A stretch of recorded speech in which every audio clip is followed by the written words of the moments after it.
Écoutez, écoutez, filles et fils des montagnes, prêtez l'oreille au vent qui danse dans la savane, car je vais vous conter une histoire ancienne, si ancienne que même les pierres en frissonnent encore.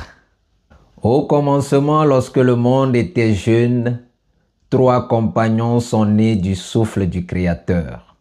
Le corps, bâti d'argile rouge et d'eau claire, l'esprit, tissé de pensées rapides comme les étoiles filantes, et l'âme, une étincelle issue du feu éternel du ciel. Le corps fut le premier à marcher. Il foula la terre, sentit la chaleur du soleil, goûta aux fruits sucrés de la forêt. Mais bientôt, il gémit. Je peux courir, je peux porter, mais je ne sais où aller. Mes pas sont lourds sans une lumière pour me guider. Alors, l'esprit descendit tel un oiseau de vent. Il murmura des idées, inventa les mots, dessina des rêves dans les nuages, et le corps se redressa fier. Il marcha vers les horizons qu'on ne voit pas encore, mais bientôt il pleura. Je sais penser, je sais choisir, mais je ne sens pas la chaleur dans mes entrailles. Où est la joie? Où est l'amour qui rend la vie douce? C'est alors que l'âme se leva. Petite flamme, invisible à l'œil, mais éclatante dans l'obscurité du cœur.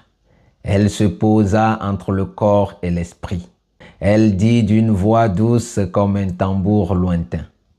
Je suis la mémoire du ciel, le souffle du Créateur en vous. Sans moi, la force du corps est aveugle et la danse de l'esprit se perd dans le vent. Avec moi, vos pas auront un sens, vos rêves un chemin, car je suis ce qui aime, ce qui pardonne, ce qui espère.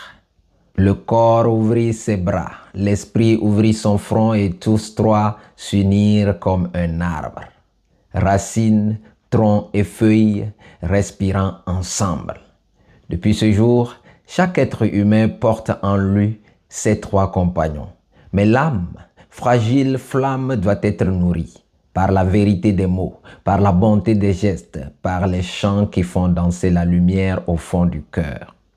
L'âme, c'est le souffle invisible qui danse entre nos silences. La lueur fragile au fond des yeux quand le monde vacille. Elle est mémoire et mystère, brûlure douce et lumière, tissée de rêves, de doutes et de cicatrices ouvertes, mais sans corps, elle erre, nue, sans voix, sans terre. Elle a besoin d'esprit pour apprendre, de peine pour se lever, de mains pour aimer, de chute pour se rappeler. L'âme cherche en l'homme un abri, un feu, une quête, car c'est par lui qu'elle devient pleinement elle. Pour ne pas l'attrister, il faut l'écouter dans le silence. Ne pas trahir ses élans dans les masques du monde. Il faut vivre vrai, aimer sans calcul et rêver sans honte. Offrir du sens aux gestes, de la paix aux colères et laisser la beauté nourrir même les jours austères. Car une âme qu'on oublie s'efface peu à peu, mais une âme honorée devient lumière dans les yeux. Alors, cher ami, voici la sagesse sur l'âme.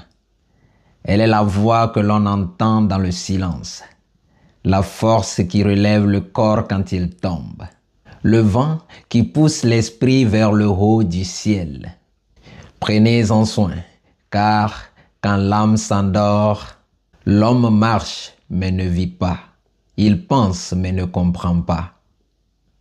Mais quand elle brille, alors même la nuit la plus noire se souvient de l'aube à venir. Cette histoire se termine ici, mais la sagesse continue de sauver des âmes.